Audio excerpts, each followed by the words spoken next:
Cuando el pasado viernes Israel inició la ofensiva contra Irán, la enmarcó en un ataque preventivo contra el programa nuclear iraní. Sin embargo, el primer ministro israelí, Benjamin Netanyahu, también llamó a la población de la República Islámica a levantarse contra su gobierno y amenaza con derrocar a la estructura política de Teherán. Varias fuentes señalaron a Reuters, a AP y a Axios que el presidente estadounidense, Donald Trump, habría frenado incluso un plan israelí para matar al ayatolá Ali Khamenei, al líder supremo de Irán. En este contexto nos preguntamos cuál es la estrategia de Estados Unidos y si tiene sentido seguir hablando de la vía diplomática. Para el análisis tenemos la suerte de contar nuevamente con Susana Mangana. Ella es analista política especializada en Medio Oriente. Susana, muchísimas gracias por aceptar la invitación de France 24. Quisiera empezar preguntándote qué opinas respecto a la posición que ha expresado el portavoz del Ministerio de Exteriores de Irán hace unas horas, que ha declarado que se plantean retirarse del programa de no proliferación. Te pregunto entonces, ¿qué tan previsible consideras que era esta postura iraní? Y si incluso podría ser un objetivo buscado por Israel para, digamos, legitimar esta ofensiva o para arrastrar a Estados Unidos a ella. Sí, gracias Rosa por esta pregunta que creo que es muy pertinente. Efectivamente, hay que recordar que Irán forma parte del Tratado de No Proliferación de Armas Nucleares, mientras que Israel no forma parte del mismo.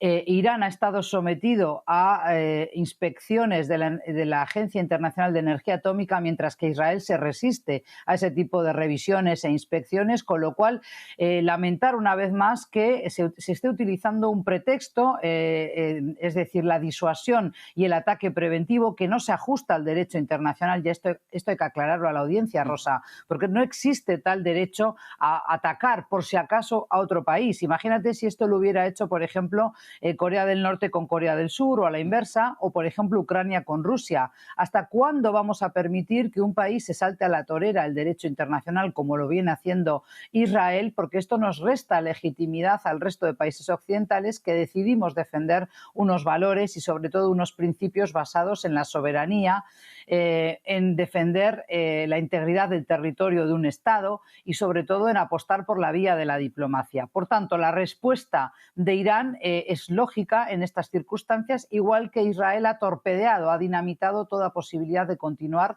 con las negociaciones entre Estados Unidos e Irán, que ayer tenían que haberse realizado en la capital de Omán, en Mascat, y que han quedado en suspenso, y que por ahora todo hace prever que el ala dura que aconseja a Khamenei y a la Guardia Revolucionaria en Irán saldrá ganando, porque dicen: ¿para qué vamos a continuar con este tratado de no proliferación? ¿Para qué vamos a negociar nada si realmente no se ha podido contener a Israel? Y eso es lo triste, que Israel sigue poniéndose en situación de víctima cuando en realidad es el victimario y el que inició este nuevo capítulo, esta escalada bélica, hace 4 días, Rosa. Susana, enseguida quisiera que profundizáramos en la relación con Estados Unidos en este contexto, pero antes, respecto a lo que comentabas, ¿no?, a esta violación del derecho internacional que supone lanzar una agresión, como ha hecho Israel en este caso. ¿Cómo entiendes que países europeos como Francia, por ejemplo, que han denunciado situaciones parecidas, en este caso señalen que Israel tiene derecho a defenderse?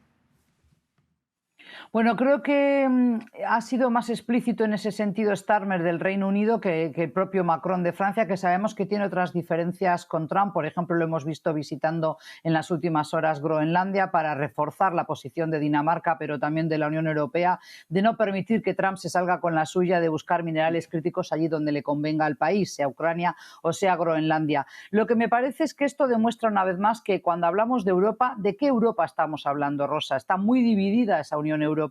Por tanto, hay países como, por ejemplo, España, Irlanda, que han apostado por defender a los palestinos y sobre todo la necesidad de tener 2 estados palestinos para resolver este conflicto prolongado en el tiempo, como es el de los palestinos e Israel, por ejemplo. Pero hay otros países como Alemania que, producto de la culpa después del Holocausto, de la Segunda Guerra Mundial, siguen apelando a este derecho que es como una cantareta ya que se esgrime cada vez, el derecho a la legítima defensa de Israel. Pero no no existe tal derecho en el derecho internacional.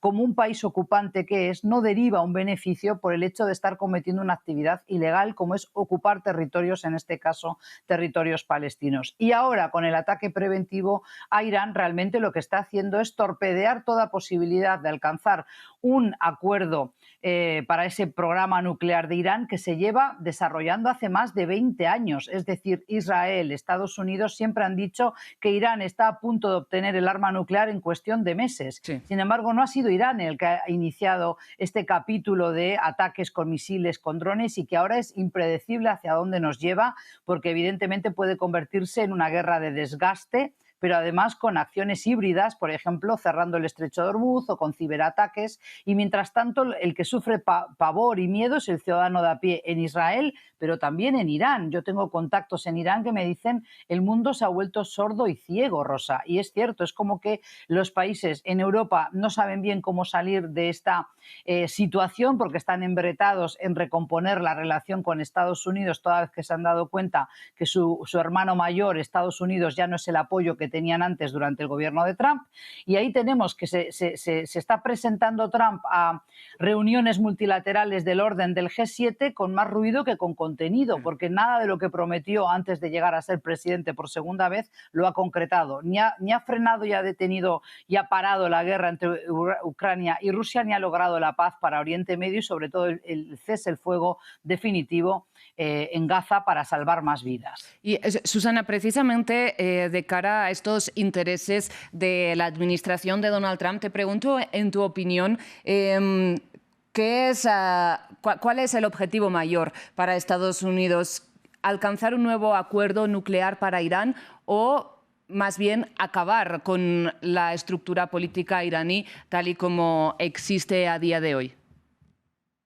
Bueno, hemos leído, como tú decías, informes que hay que ver qué veracidad tienen de que Estados Unidos le habría pedido a Israel evitar el ir a por la cabeza del líder supremo de Jamenei. Pero me hace gracia el discurso, lo digo irónicamente, lo de me hace gracia, ¿no? Hay que tomarlo con pinzas. Cuando Netanyahu dice que se tiene que alzar el pueblo iraní, justamente eso es lo que hizo Rosa a partir del 16 de septiembre del 2022, cuando una vez más la sociedad civil iraní y todo el pueblo en su conjunto, no solo las mujeres, denunciaron las atrocidades de un régimen abusivo, de un régimen dictatorial, si se quiere. Ahora bien, esta es la pauta que vamos a seguir en el mundo. La comunidad internacional va a permitir que cada vez que señalamos con el dedo acusatorio a un país como ser autoritario, vamos a permitir que no nos ajustemos al derecho internacional y que haya un país o dos o los que quieran que se salten a la torera ese derecho y por tanto realicen ataques preventivos. ¿Por qué la OTAN no atacó preventivamente al régimen de los ayatolás en el 2022 para salvar vidas, muchos de ellos adolescentes, jóvenes que fueron incluso ejecutados, ¿no? Ahorcados, declarados traidores a la patria y traidores a Alá? Entonces, esto es lo que demuestra la hipocresía una y otra vez de un Occidente que realmente es selectivo en cuanto a los derechos humanos. Lo estamos viendo con Gaza, estamos permitiendo masacres que, si no queremos llamarlas o nos duele llamarlo genocidio, por lo menos hay que reconocer que 55.000 víctimas inocentes, pero sobre todo muchos menores, muchas mujeres, y utilizar el hambre y la hambruna como un arma de guerra, esto es un crimen de lesa humanidad. Eso lo tendríamos que poder hacer sin titubeos, Rosa. Susana, precisamente te quisiera preguntar en este contexto, ¿no?, de la ocupación de Israel de los territorios palestinos y de su enfrentamiento también por esta vía con Irán. ¿Por qué Israel le tiene tanto miedo a que Irán obtenga un arma nuclear? En el plano disuasivo, ¿cómo la podría utilizar Teherán? Bien, a ver, esto es un argumento, una justificación que utilizan los distintos gobiernos de Israel, no solo el encabezado por Netanyahu. Es cierto que hay capacidad armamentista, hay un arsenal todavía ahora con esas capacidades mermadas en Irán, y cuando también sus próximos en la región, por ejemplo Hezbollah o los hutíes, que Hezbollah ya ha dicho que no tiene capacidad de unirse a una respuesta a una ofensiva de Irán porque evidentemente ha sufrido el zarpazo de los bombardeos israelíes durante meses ahora, con lo cual esa capacidad ha quedado anulada. Ahora bien, yo no sé hasta qué punto esto no es un cálculo interesado del propio Benjamín Netanyahu, que de esta manera está desviando la atención de las críticas dentro de casa, de las críticas internas en Israel, por lo que ha sido una pésima gestión de esta guerra asimétrica en Gaza, por no haber podido liberar a más rehenes israelíes en manos de Hamás y no haber devuelto más personas con vida a sus familias. Con lo cual ahora gana tiempo y logra que todo el país pueda enarbolar otra vez la bandera de Israel, y como que por un tiempo eso va a quedar en espera, ¿no?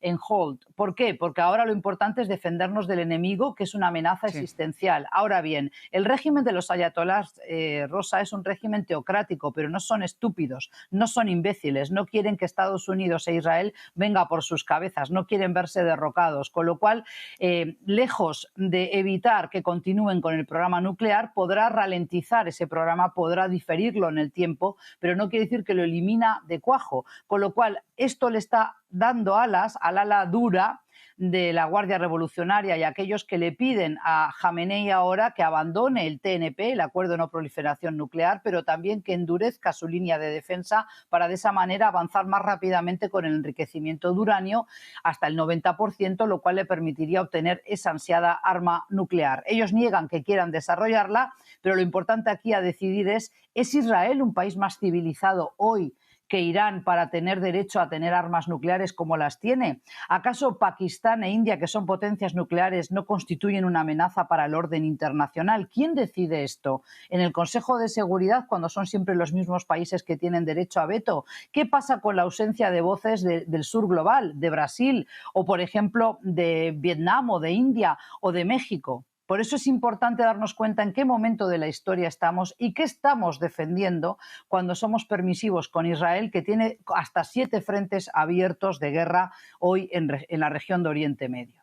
Pues Susana, lamentablemente nos quedamos sin tiempo para seguir con este análisis y también lamentablemente nosotros tenemos un poco que decidir. Seguiremos un poco analizando, ¿no?, cuáles van siendo las decisiones que toman Israel, Estados Unidos e Irán ante este contexto. Muchísimas gracias.